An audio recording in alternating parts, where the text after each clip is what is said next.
What's going on, guys, and welcome back to Top 5 Scary Videos. Do you ever see a movie and you absolutely love it, but the sequels just end up getting more and more and more ridiculous to a point where the franchise just becomes this tired old thing we've seen before over and over? Or maybe it just goes a little too far away, like literally.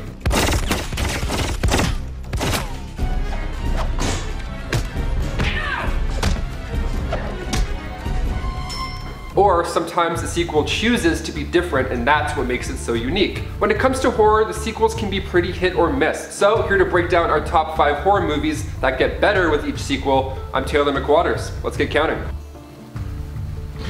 Kicking off the list at number 5, we have The Conjuring. While you may be thinking, why is The Conjuring up here first? There's only 2 of those movies. Technically, yeah, there's 2 Conjuring movies, but they are both part of James Wan's shared cinematic universe, meaning there's 6 of these installments, with more on the way. Kinda like the Avengers, you know, but with demons. You wanna play games, mother? Since The Conjuring's release in 2013, fans were eager for another one. And here's where the fun starts. The Conjuring opened with the introduction of Ed and Lorraine Warren, who are real ghost hunters, and these stories are based off of their encounters in real life. The movie starts off with them checking out the haunted doll, Annabelle, and fans were then treated a year later in 2014 to her own solo flick. So it's like we got a teaser for it without really knowing it. It's kinda cool. As far as haunted doll spin-offs go, Annabelle wasn't bad. Pretty decent. But what really put this franchise back in line was of course The Conjuring 2, scoring an 80% on Rotten Tomatoes and one of the best horror movies I've seen personally. The Conjuring 2 beautifully sets up 3 spin-offs, but at the same time remained true to itself in just being a great standalone horror movie. The Conjuring 2 has these dark paranormal entities that are haunting the Enfield family, and they're all amazing. I mean, first we have Bill Wilkins. Bill Wilkins is the leftover spirit of an old man who likes to sit in his favorite chair and occasionally go for a midnight stroll around the house. And then of course we have the nun, who gets her own spin-off prequel only 2 years later. And then in this movie we also have the Crooked Man, who doesn't have that big of a role in the movie, but have no fear, he's also getting the spotlight in the near future with a spin-off appropriately titled The Crooked Man. The fact that James Wan was able to make this good of a movie, having multiple plots run through each other, just like blows my mind. I can't wait for the 3rd installment, The Conjuring, The Devil Made Me Do It. Of course, COVID has delayed the release, but in this franchise, I don't mind waiting. Take your time, James Wan. And before we continue any further, guys, don't forget to hit that like button because it really helps us out here at our studio in this haunted basement.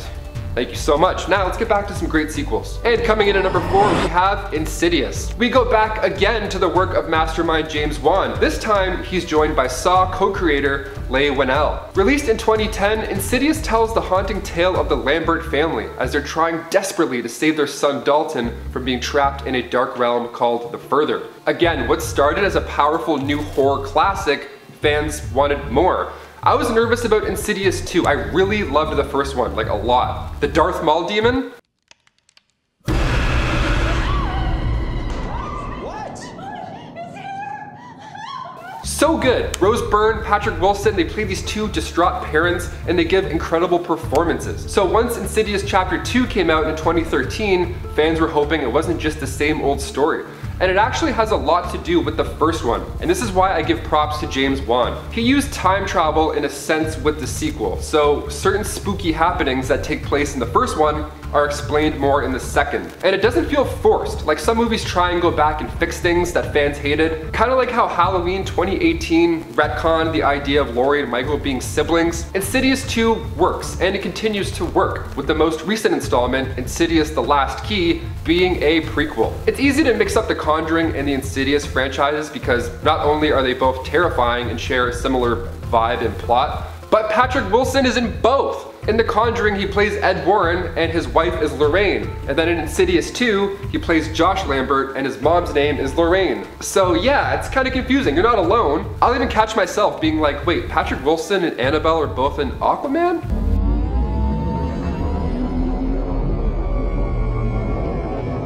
Yeah, there she is. Wow, I did not know that. It's crazy. And number 3, Cloverfield. When it comes to shared universes and spin-offs that tie into the original, the Cloverfield trilogy is one that most people often overlook. Maybe perhaps while you're looking, being like, what? Produced by J.J. Abrams, it all began with the 2008 shaky cam blockbuster Cloverfield. Starring Lizzie Kaplan, Jessica Lucas, and T.J. Miller, this movie was decent. It was fun. It was loud, but very fun. And decently frightening too. People gave it a hard time for the whole motion sickness that they got while they were watching it, but if you pack some Tums and give it another go, you'll appreciate it more. So when 10 Cloverfield Lane hit theaters in 2016, it wasn't really clear where or when this movie ties in with the first one, if it does tie in with the first one. And that's the main plot. We have Mary Elizabeth Winstead, who wakes up in a doomsday bunker after a car accident, and this bunker belongs to a man named Howard, played by John Goodman. And he claims the outside world is in terror, so after watching the first Cloverfield, you want more monster action, right? You want to see this world in ruins with like dinosaurs and dragons smashing buildings over. And this movie just teases you the entire time, with our lead trying to answer the same questions as us. And it rewards you with quite an ending. With the latest installment, The Cloverfield Paradox, making a surprise release on Netflix on the same day that its first trailer dropped during the 2018 Super Bowl.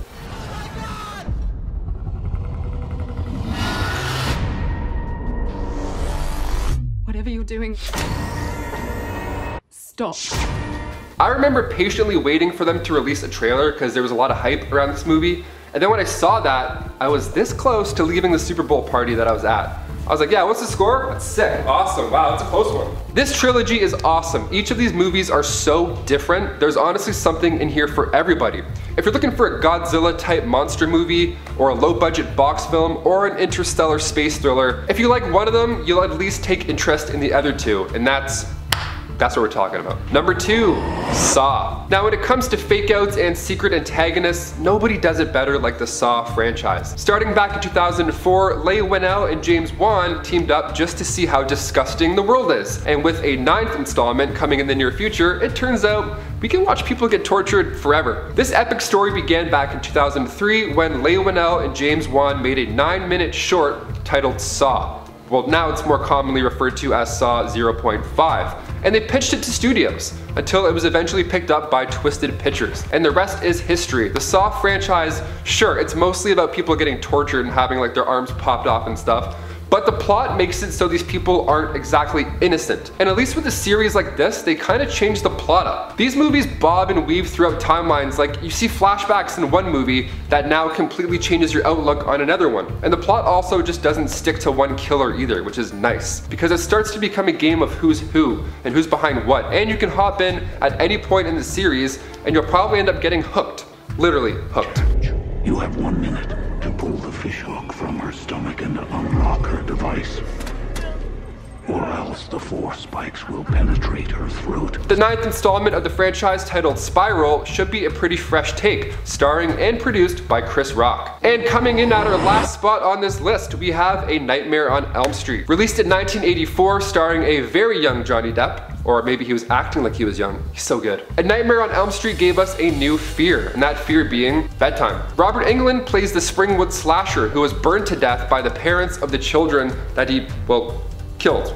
So yeah, he's not a pleasant character. With 9 installments now, you have to sit back and admire this concept. It worked, and it still works. That if Freddy Krueger killed you in your dream, you would also die in real life. Get them when they fall asleep.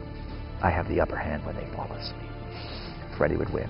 The possibilities are quite endless. So after the original came out, of course everybody wanted more. Especially at a time where the biggest blockbusters were films like Indiana Jones or Footloose. Wes Craven came in and introduced us to another big bad besides Jason Voorhees. And this guy can move a lot faster than Jason Voorhees, let me tell you that.